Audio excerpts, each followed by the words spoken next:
Hello and welcome to Fast and Factual. I'm Utsaf Parekh and here are the top stories of the day. Iran's President Ebrahim Raisi has died in a helicopter crash. The chopper crashed in the mountainous terrain near the Iran-Azerbaijan border. This happened amid heavy fog. Iran's Foreign Minister Hossein Amir-Abdollahian and other officials aboard the flight have also died. In the interim, Vice President Mohammed will assume Raisi's powers. This will be until an election is held, which will happen within the next 50 days.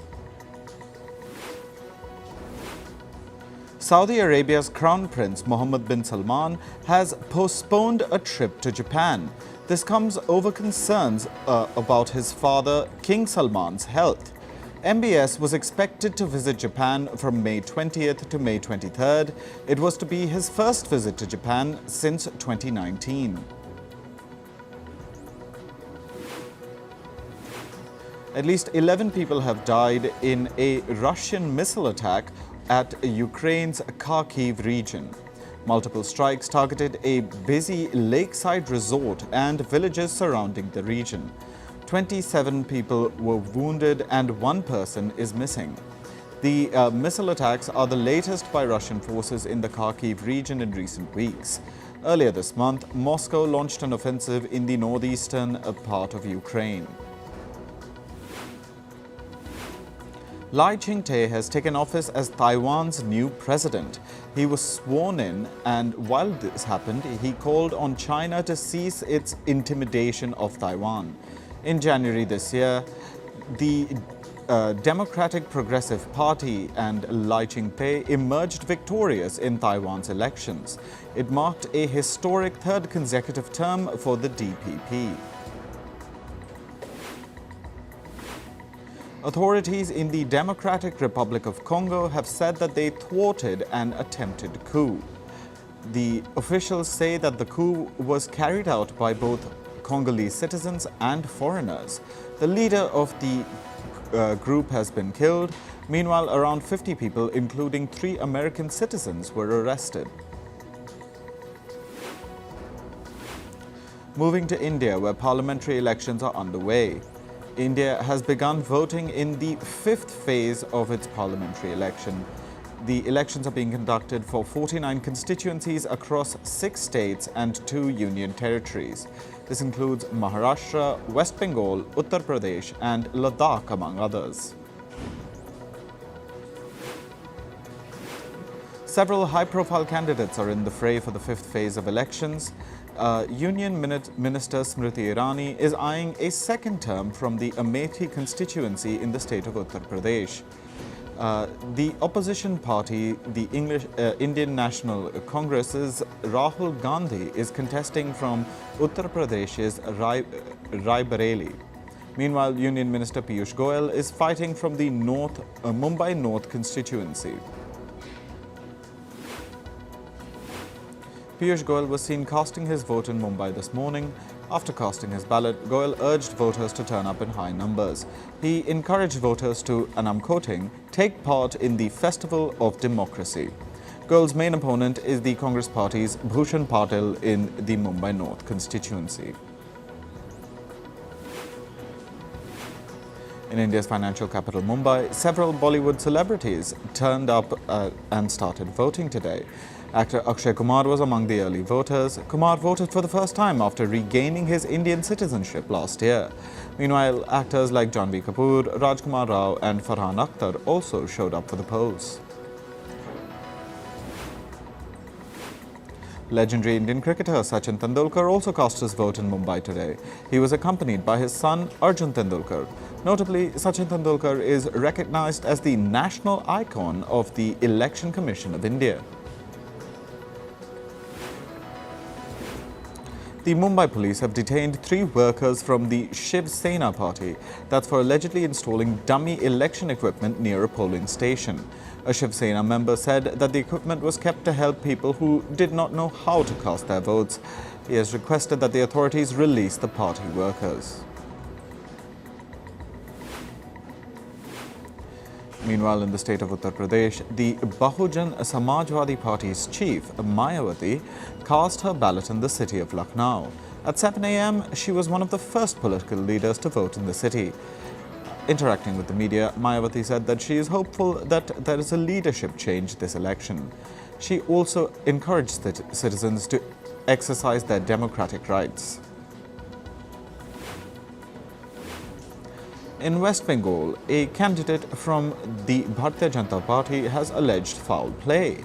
Loket Chatterjee said that an agent from the All India Trinamool Congress was caught asking people to vote for her rival candidate. Chatterjee claimed that the worker was paid to sit at the polling booth. She was allegedly instructed to ask people to vote for the Trinamool Congress's Rachna Banerjee. Akhilesh Yadav, the chief of the Samajwadi Party, has reportedly said that law agencies like the Enforcement Directorate and the Central Bureau of Investigation should be shut down. He made the comments during an interview. Yadav alleged that these agencies are being used by the Bharatiya Janata Party against the opposition. Yadav said that he will propose the idea to the opposition bloc, the INDIA.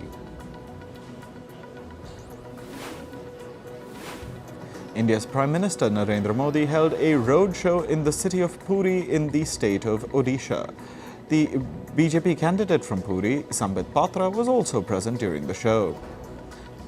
They addressed two rallies in the state. The city of Puri will vote on May 25th in the 6th phase of the 7-phase general elections. In climate news, according to Afghan officials, flooding has killed at least 47 people and destroyed around 300 houses in the Faryab province. The recent floods come after last week's flash floods that killed over 300 people in Afghanistan. Afghanistan is one of the countries most vulnerable to climate change. Floods in China's Guangxi Zhuang region turned streets into rivers. Emergency workers were trying to rescue stranded residents. Local authorities warned of a high risk of further damage. China's Met Department has warned of heavy flooding in northern and eastern Guangxi Zhuang in the days to come. Indonesia's Mount Ibu volcano on the Halmahera Island has erupted again, sending grey ash clouds into the sky. Purple lightning flashed around the volcano's crater. The eruption has prompted the evacuation of 7 nearby villages. Indonesian authorities have raised the volcano alert level to the highest level possible after Mount Ibu erupted multiple times this month. Firefighters are continuing to fight a raging wildfire in the U.S. state of Arizona. The forest fire has grown significantly since Sunday. The blaze reportedly expanded from 500 to roughly 5,000 acres within 24 hours. Around 200 firefighters are battling the blaze.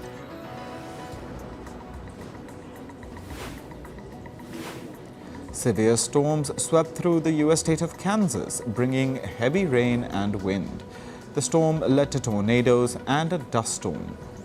Eyewitness videos showed a huge dust storm filling the Kansas sky. The state reportedly witnessed nearly 45,000 power outages after the storms. On to business and tech news. China has banned 3 American defense firms from doing business in the country.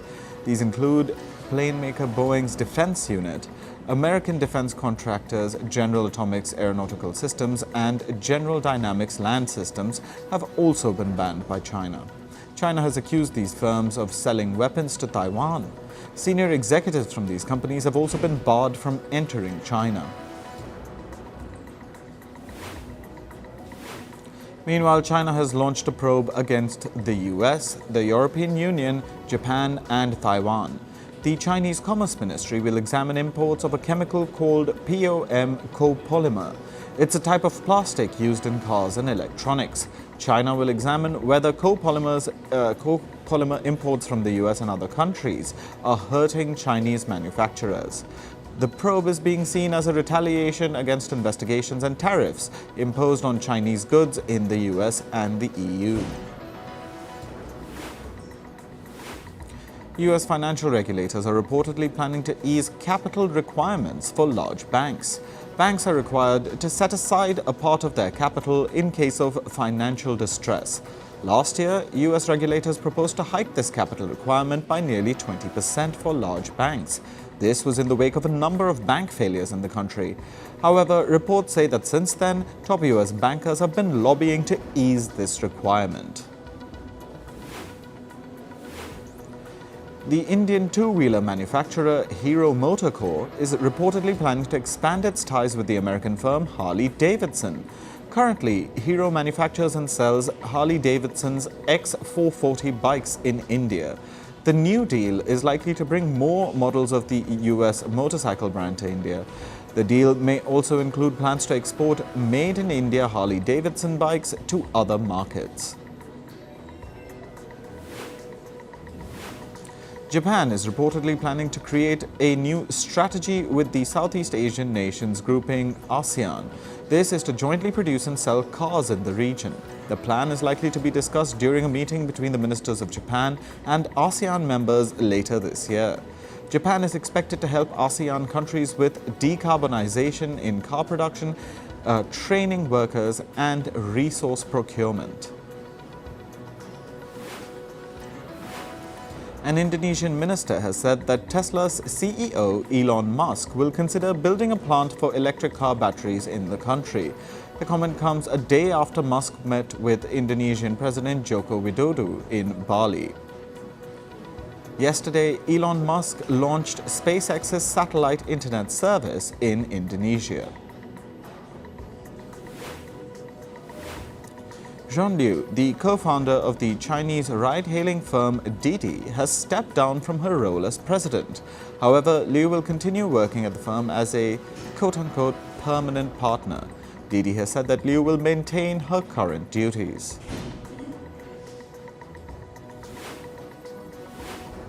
Blue Origin, the space tourism firm that belongs to billionaire Jeff Bezos, has restarted its flights. Yesterday, Blue Origin's new Shepard rocket took a 6-person crew to the edge of space. The new Shepard rocket was grounded in 2022. This is after the rocket suffered a mid-flight failure during an uncrewed research mission. The Swedish investment firm EQT is in talks to buy Irish video game services firm Keyword Studios. Keyword Studios helps video gaming firms with services like game development and design. EQT is offering $2.8 billion to buy Keyword Studios. This is the Swedish firm's 5th acquisition offer for Keyword Studios. All the earlier offers have been rejected. The second Global Artificial Intelligence Summit will kick off in South Korea's Seoul this week. The summit will focus on 3 priorities: AI safety, innovation, and inclusion. South Korea is co-hosting the summit with the UK. UK Prime Minister Rishi Sunak and South Korean President Yoon Suk-yeol are expected to join the summit virtually tomorrow. On to sports news, starting with some cricket action from the Indian Premier League.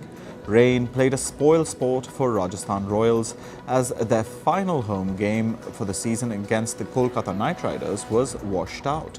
This took away their chance to hit the 2nd spot in the points table.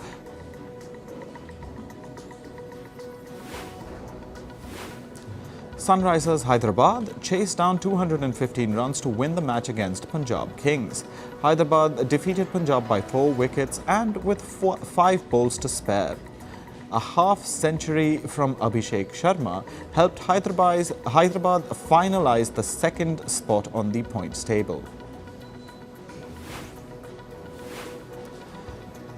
In football news, Manchester City created history by winning the English Premier League for the 4th straight time.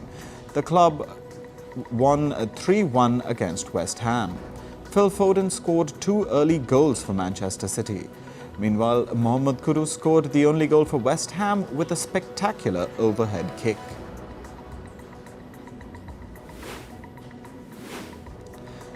Jurgen Klopp managed Liverpool for the last time with tear-filled eyes at Anfield. Klopp announced an end to his 9-year-long journey at the helm of Liverpool in the beginning of this year. He said that this season would be his last for the club and that it was time. Liverpool fans have been reluctantly preparing for his departure since. In France, Stade Brestois 29 or Brest have qualified for the Champions League for the first time ever. They finished their season at third place on the points table after winning their final match against Toulouse 3-0. It was a goalless first half, but Brest rallied in the second to put 3 past Toulouse and secure their Champions League debut. Paris Saint-Germain completed their Ligue 1 campaign by defeating Metz 2-0 and without Kylian Mbappe. The France captain, who will leave PSG at the end of this campaign after 7 years at the club, has already missed his team's 2-1 victory at Nice in the midweek due to a hamstring niggle. Real Sociedad beat Real Betis 2-0 on Sunday in the La Liga to clinch Europa League qualification next season.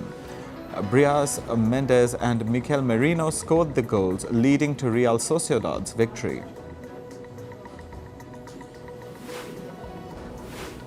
In tennis, Alexander Zverev won his second Italian Open. The German defeated Chile's Nicolas Jarry. The victory marks the 27-year-old's biggest title since his horror injury at the French Open 2 years ago. India's Satvik Sairaj Rankireddy and Chirag Shetty won the Thailand Open Super 500 badminton tournament. This is the second time the duo have lifted the title. The Indian pair defeated the China's Chen Boyang and Liu Yi in yesterday's final. Satvik Sairaj Rankireddy and Chirag Shetty will return to the top of the men's double rankings after this victory. The National Rifle Association of India, or the NRAI, has set strict rules for Paris Olympics-bound shooters. The participants are not allowed to take the help of personal coaches at the national camp. A media blackout has also been ordered to ensure the readiness of the athletes. In entertainment news, the American actress Demi Moore made a stunning debut at the Cannes Film Festival yesterday. Her movie, The Substance, had its world premiere last night. The movie was met with a 13-minute standing ovation, the longest for a title so far at this year's festival. The Cannes Film Festival has turned out to be a teary affair for many Hollywood celebrities. Selena Gomez got emotional during the premiere of her upcoming film, Emilia Perez. The 31-year-old broke down after her musical crime drama received an impressive 9-minute standing ovation. Meanwhile, Kevin Costner was visibly emotional after his movie received wide accolades. Horizon, an American Saga, earned a 7-minute standing ovation at the festival. During his speech, Costner thanked the audience. He also promised 3 more installments of the Horizon franchise. The movie is due to get a sequel in August. John Krasinski's directorial If fell slightly short of box office expectations. Heading into the weekend, the movie earned $35 million, while it was expected to bag at least $40 million. Critics have panned the film, but the audience has awarded it with a cinema score. A cinema score indicates that the movie was good.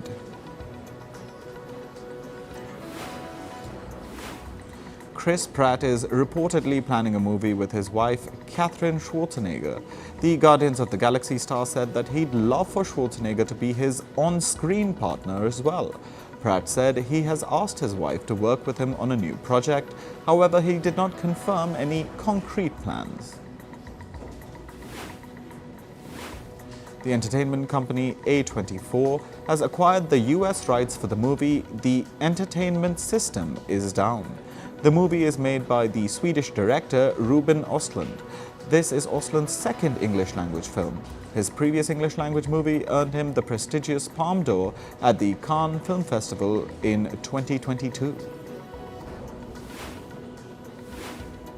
The American television host Jimmy Kimmel will moderate a conversation between US President Joe Biden and former US President Barack Obama. This is for a Biden campaign fundraiser in Los Angeles next month. The event will also feature special guests George Clooney and Julia Roberts. Katy Perry turned emotional during the season finale of American Idol yesterday. Perry sobbed as her association with the show came to an end. In 2018, Perry joined American Idol as a judge.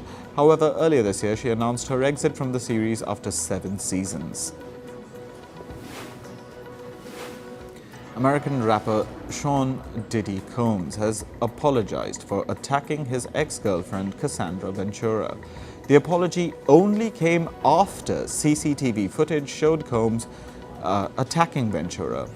Last November, Ventura had settled a lawsuit against Combs. She had accused him of sexual assault and sexual trafficking over a decade. The American comedian and actor Jerry Seinfeld's show was disrupted by pro-Palestinian protests. A man apparently yelled at the comedian, saying that he was a genocide supporter. The protester was eventually escorted out of the venue by security. Seinfeld has been vocal about his support for Israel since the October 7th Hamas attack.